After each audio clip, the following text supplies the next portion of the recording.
Thank you for being here. Thank you to all of you being with us. We do the discussion now today before the film, because you are talking about not only the film we are going to see, but about your work, the work of Christian.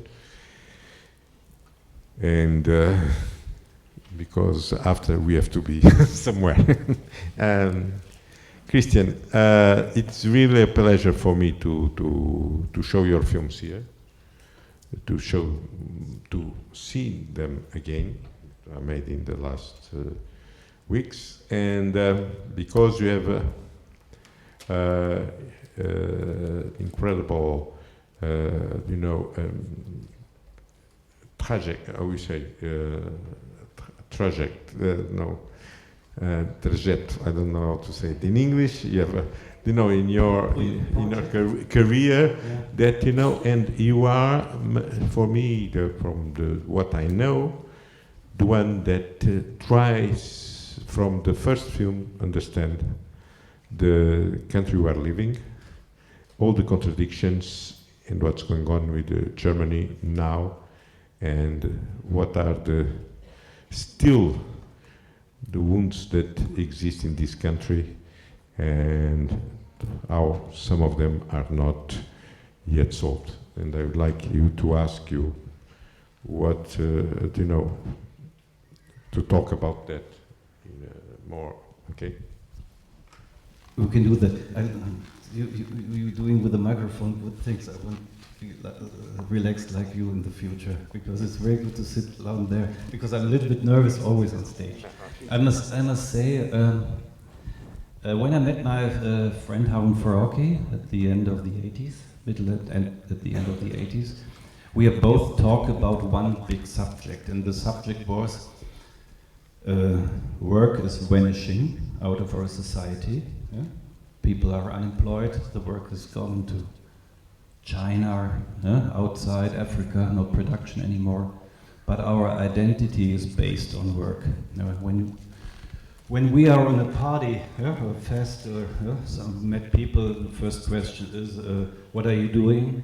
And when you say nothing, you haven't got an identity. And what is happening to a society without work? What is happening to the identities? And so we find the work, the substitute for work in other places. For example, criminal things. Yeah? So sometimes I've thought about all my work that most of these people are criminals. And why are they criminals? I think because criminals are the workers of today. I think so. Yeah, to rob a bank is not so far away to make a movie. Yeah? You need some people and specialized people. You need money to make the next movie, and so you have to rob a bank, and so the cinema loves bank robbers very much, and good bank robbers. But also in cinema itself, the work is gone. Yeah? It's you never see working people. There are so many. The first movie ever made was by the brothers Lumière. Workers are leaving a factory, and so the cinema starts after work. But it depends on work and what is happening to the work in the cinema. You can see it in the Paul Schrader movie, Blue Collar. You see a little bit of work, but you never see, the work is gone in the cinema, but where the work is gone to, and my English is a little bit not cheap, poor, it's poor, but I try to explain complicated things with 25 words. I'm sorry.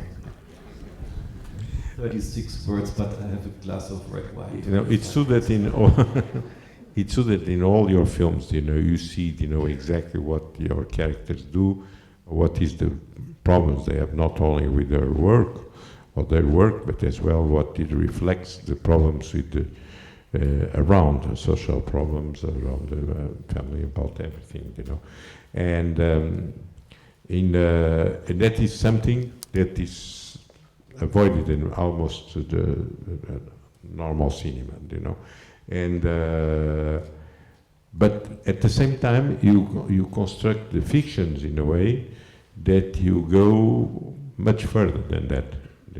At this moment, for example, you can we can try to understand what's going on, for example, in the East, in the part of the East of the German Republic, that from ourselves outside we don't understand why people that were in a regime like the regime, communist regime, how these ones that went to,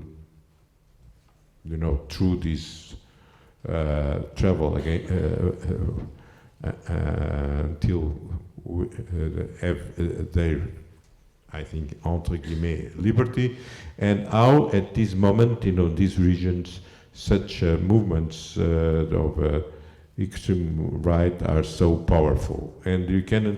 But if we see our films, we start to understand how. And I would like that you speak a little bit about that issue again. Yes, my parents are anti-communistic because they are refugees from the German Democratic Republic. My father, as I said it yesterday, my father was a big fan of James Dean, and he wants to be like James Dean. There are many, many photos of him in the 50s. We know this James Dean from Giants. He's wearing always the things like James Dean, and my mother wants to be like Elizabeth Taylor, and she has the same hairstyle, and she's making the clothes of Elizabeth Taylor by herself, and both hate the communism because they think to be James Dean, Elizabeth Taylor, you need hedonism and you need the West. And when they come to West Germany, my mother got pregnant with me. I was the first born son, and from this moment on she had to stay at home. There was no Elizabeth Taylor anymore. My father has to earn money, and he was no James Dean anymore, and their dreams are gone for a long, long time. I think forever. But they are anti-communist because they think our decision to go to the West must be the right position. And the three sons, my two brothers and me, we are communists, because we hate that they lost their dreams, I think. And so we have to make our holidays each year 6 in the months June and July for 3 weeks in the German Democratic Republic. You can't, when you are, there are not so many people from Germany here, but when you are going in a country where people are talking the same language, and they are your relatives, my cousins and nephews and aunts and uncles, but they're totally different, in their behavior, how they look like, their mistrust. This was, for me, it was a ghost, phantom, nightmare holiday each year. And this was something I always thought about. And then at the end of the German Democratic Republic, where I always, often at my relatives, at the places of my relatives, I thought, what is happening to communism in here? And I think when you are in a holidays, and it's a fucking holiday, it's 3 weeks in a Club Mediterranee somewhere with bad animation and bad people, and but on the last 10 minutes before you are leaving this shit place, you think, oh, there's I lost something here. There is a possibility of a good life here. I missed this, and so I thought. At the end of the German Democratic Republic, they thought in the East that they have missed something. But they have forgot something which from the start, from the beginning. And about this, I made Bárbara, this movie. Is this understandable? I don't know. Okay. When 10% are leaving, I know my English is really. But I have my daughter and my son. They're speaking fantastic English, because I don't know why, because of the computer games, and I don't know why. And I improved my English 2 weeks ago, because I know I go to Lisboa and have to talk with you here on stage. And said, well, I think my English is getting much better, and I talked to them, and I was a little bit proud, and they both are staring at me, and both said to me, It's terrible, Christian. Yeah? And from this moment on, I lost a little bit my self-conscious. Yeah, I must say. One thing, you know, we show Phoenix just in the last session, and now we are we're showing Bárbara, and what is, and that's happened in most of your films, is the feminist characters are so, they are stronger than the men. They are mostly of the time, they find a way in to resist to the cowardice of the men and everything, and that it's something that is, I think, through all your films, no? Yes, 2 years ago I was in a Switzerland town, Basel, because I want to see their painting and in the museum there. And there was a retrospective of Claude Chabrol, and in this film club there was an interview with Claude Chabrol outside, and like on a newspaper. And they asked him, in all your movies, the female character is the main character. Yeah?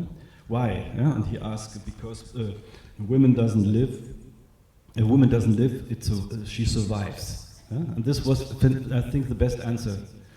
And for example, in Phoenix comes now, or wasn't? It's gone. Yeah? Phoenix is gone. Yeah? It's Bárbara now. Now it's Bárbara. And in Phoenix it was, I thought that, for example, in James Stewart in Vertigo, yeah? Kim Novak, she is a substitute for Marilyn Monroe. Yeah? She was created in a laboratorium by horny men, yeah? Big tits, blonde hair, yeah? And she's the muse for a man, yeah? And it's, the whole movie by Hitchcock is made from the position of the desiring man. Yeah? And I think what I want to do it the other way around. I want to tell the story from the position of Kim Novak, the girl from the laboratorium. I want to tell her story. And this was, I think, the reason why in Phoenix, Nina Hoss was the main. Yeah, it's her position. Yeah? Bom, any question? Alguma pergunta? Querem aproveitar a presença do Christian here? Yeah. Good afternoon. I know already your film because I have it in my home video, but it's the first time I will see it on cinema. But I like it very much. And the question is, I don't know if it is any meaning to you, but anyway, I do it. The question is, why you choose the name Bárbara, the name of Bárbara, if you choose it intentionally?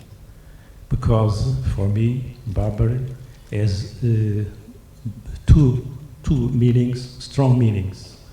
I don't know if you choose it intentionally. As you know, Bárbara comes from barbarian people who went to destroy the Roman Empire.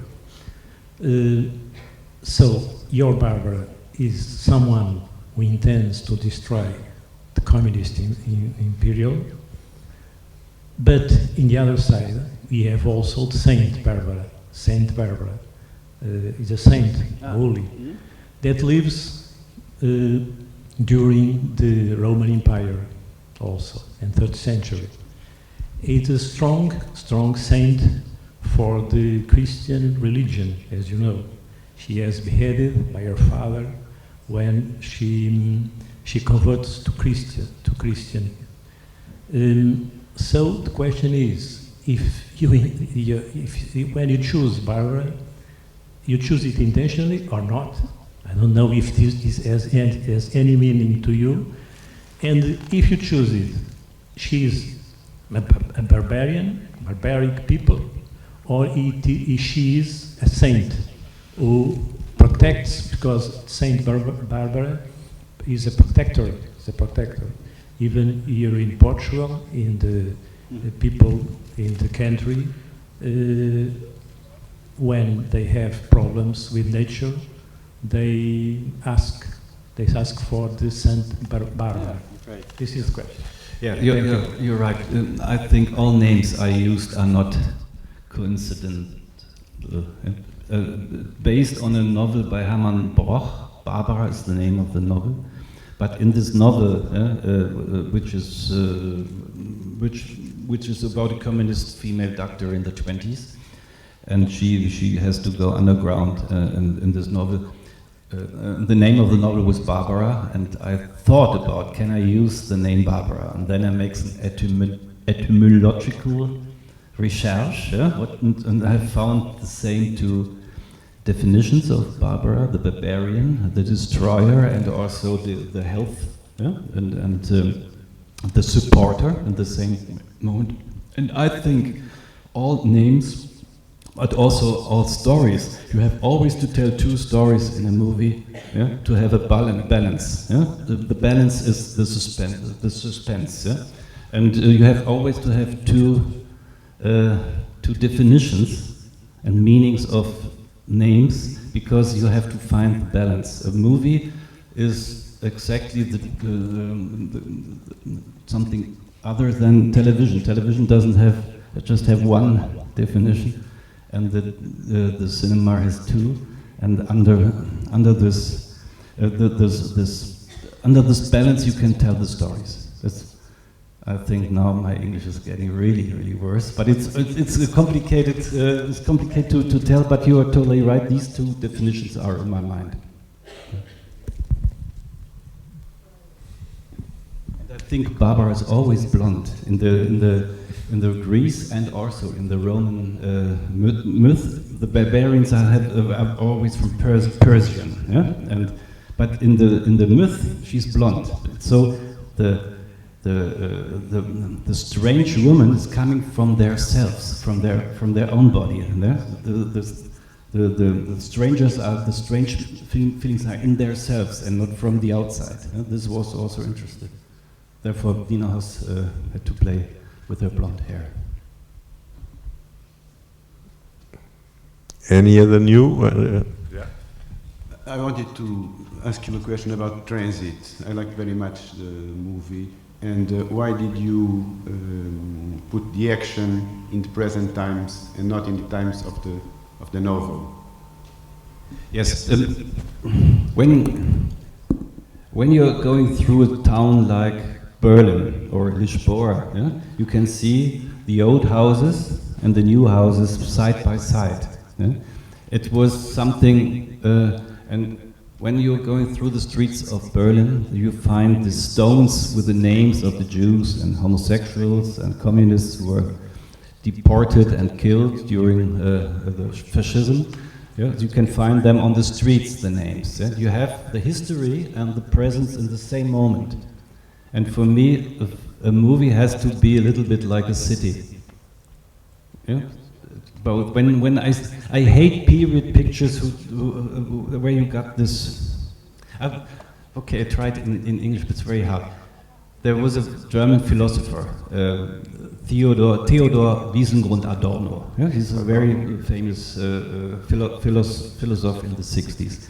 And he's making a seminar about another philosopher, Hegel, one of the most important thinkers of all times. And he started his seminar with a German sentence. I have to try to translate now. When you think, you are no, I can't translate it. I must say, sorry. Tell in German. Someone will translate. Someone understand German here? Auf die Unverschämtheit der Frage, was bedeutet uns Hegel heute? Können wir nur antworten mit der Antwort, was sind wir vor Hegel? And there's someone. Yeah. I need him here on stage, I think.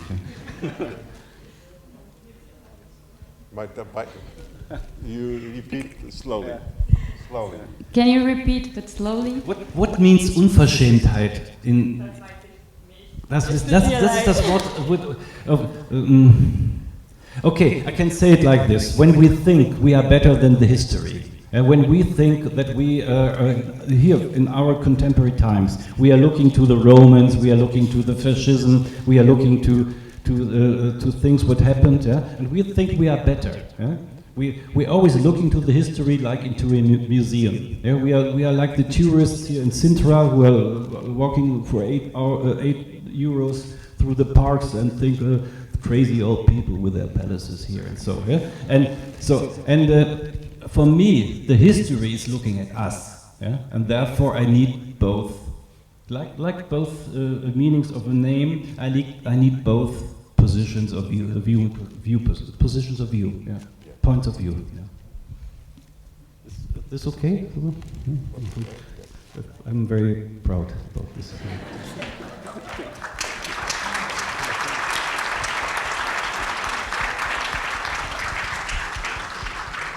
Okay, thank you, Christian. I think if there is any... no, you can go on. Any question? Yeah. 2 or 3 more. Now you start. Now we are starting. No, I'm in a really good mood. Yeah. Okay.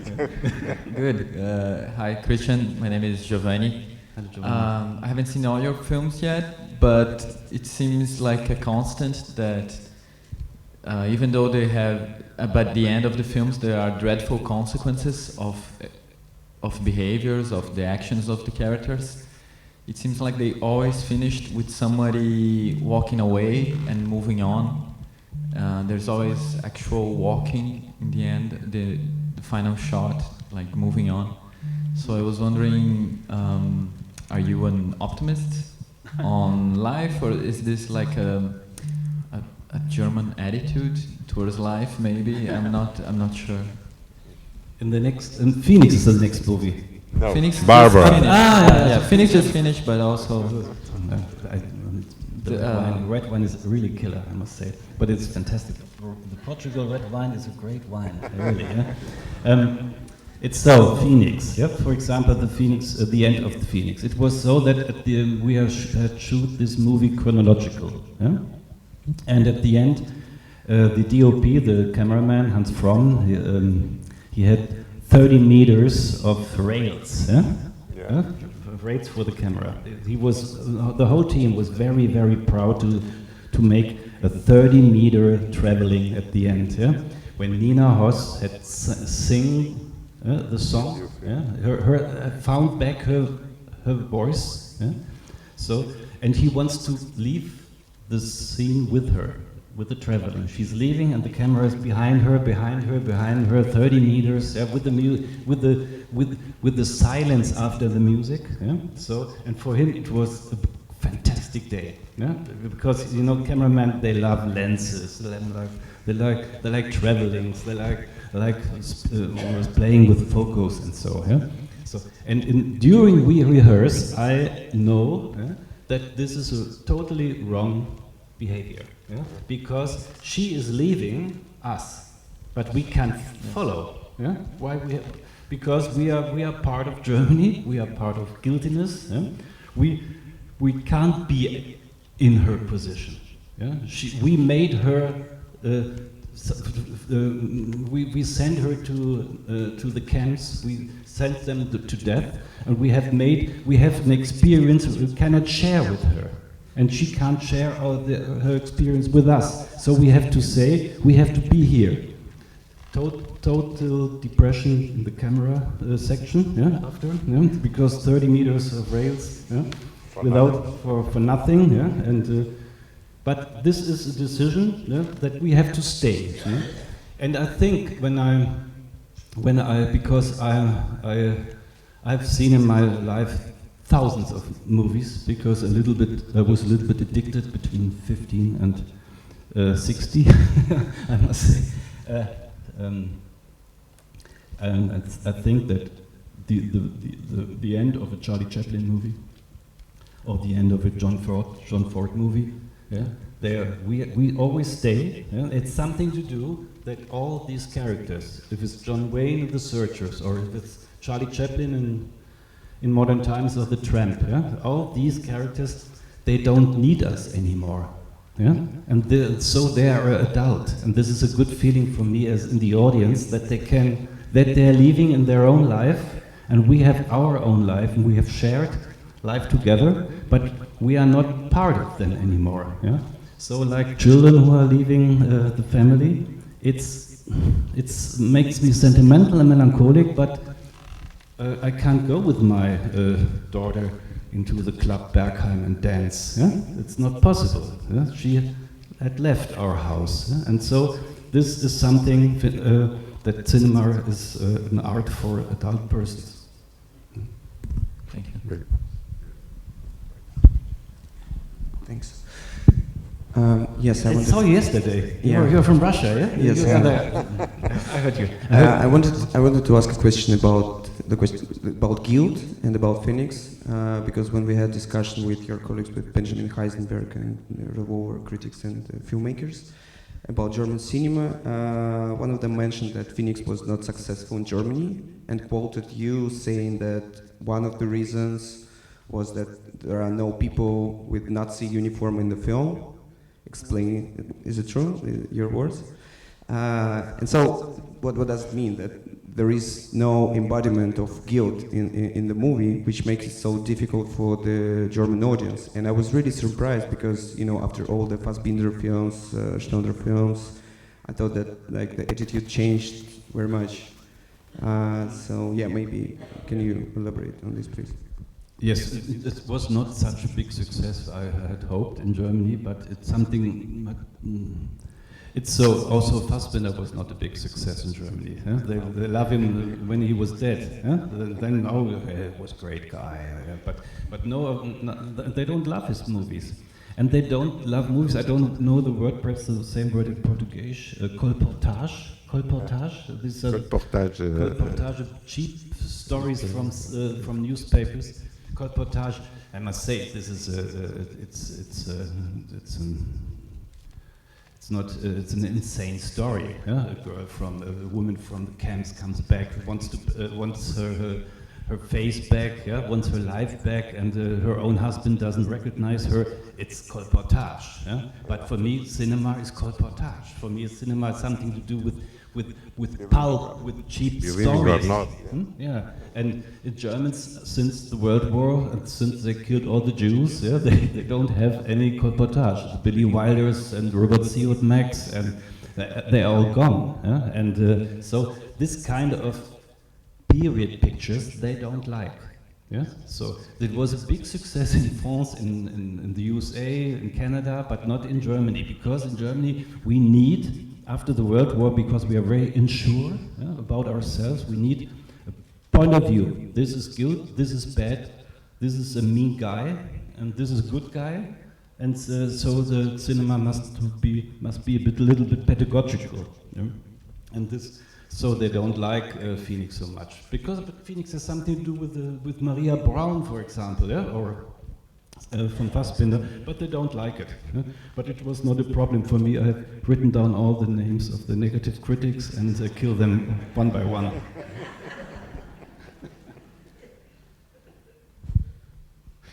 There was one from Spiegel. He said that Phoenix is anti-Semitic, yeah?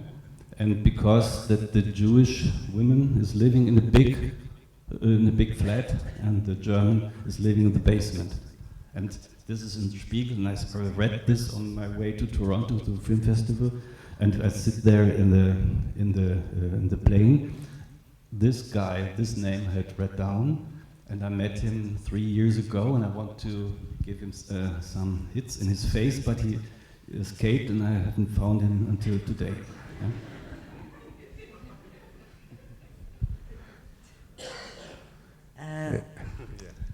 Christian? Oh, hey. Hi. Sorry. Precisely, I think that one of main things that go through all your films, it's no manichaeism. You know the word manichaeism? Manichaeism. Manichaeism is when you see the world or like black and white in the sense of good and bad. And precisely all your films and all your characters And in today's world, we tend to be manichaeist in general. Yeah. So I really believe that that is one thing that all your characters have, and especially in transit, that I love it. It's aware that what happened can happen again, and so that decision of putting a Second World War novel in a contemporary Paris or Marseille is for me quite brilliant. And I would like to talk a little bit about that. The question of real, and I really admire it, go behind Manichaeism, that for me it's like beyond Manichaeism, that is today's world problem, and then the question of what happened can happen again. You said already that about history, but if you could go, history as a city, but if you can, eventually. When I was in Marseille for the research for transit, there is this military fort, in front of the haven, where Barbara Auer, the actress, committed suicide.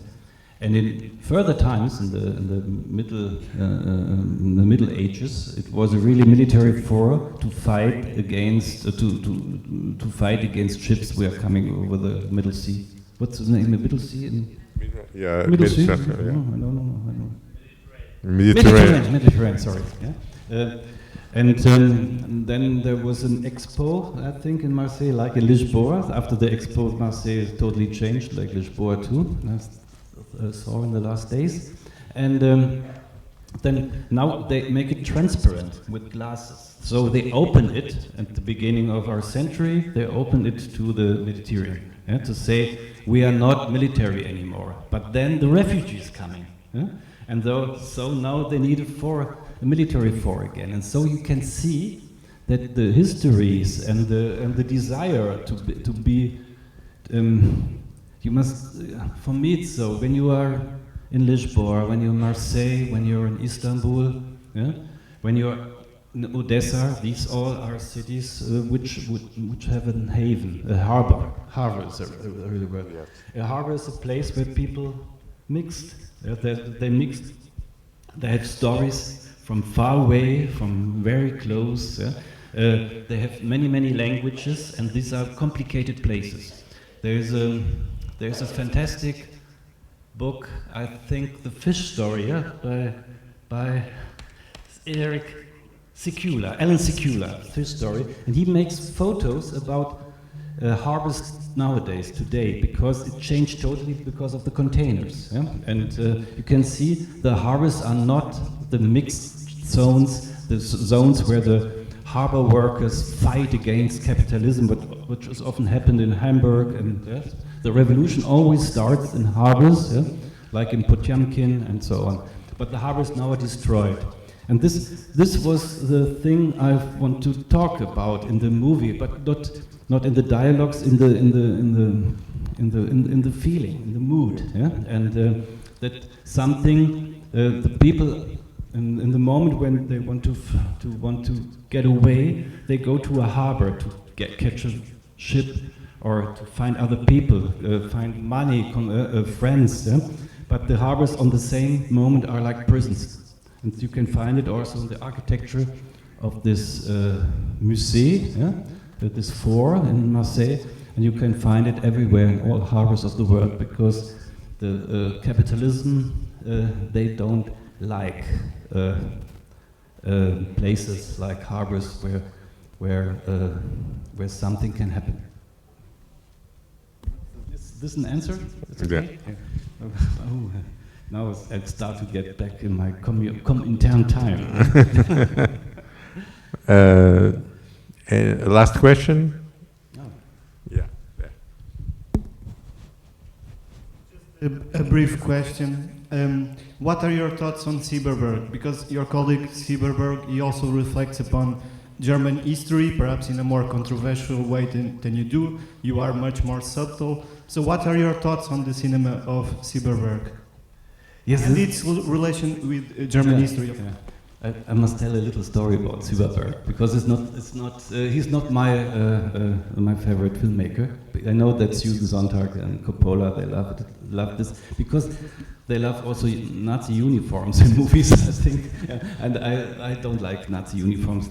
All the actors in Germany want to play Nazis because it's very simple to play a Nazi. Very, very simple. Yeah?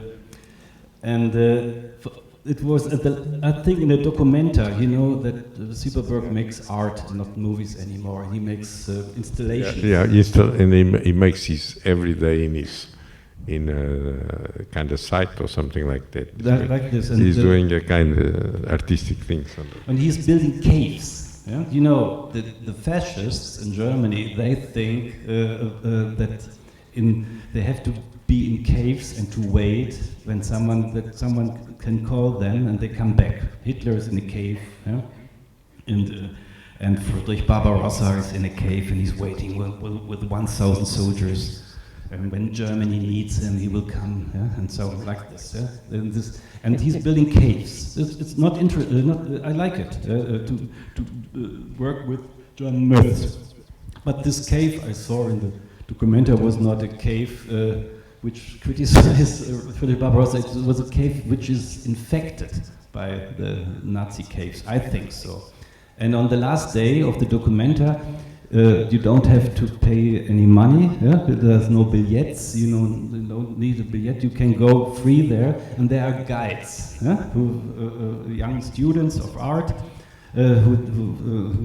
who take people through this documenta and tell them this is this and this is that and so on. And on the last day, Silberberg came to the documenta and said to the dean of the documenta, the director, can I have a little sleep in my cave? Because I want to say goodbye to this cave. Yeah?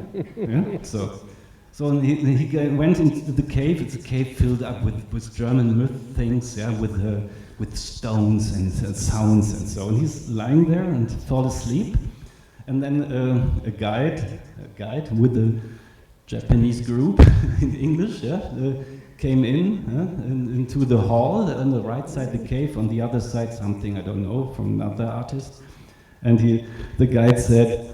On the right side, there's a cave by Silberberg. It's an old Nazi, not interesting, and goes on. And he's lying there in his cave there, and was totally shocked. And they have to bring him back into his castle in Poland. And, yeah. So it's a story. Someone told me I like to tell stories because I like harbors, yeah? And people, perhaps it's a lie, but I think it's a very good lie. Yeah? Well, thank you very much, Christian.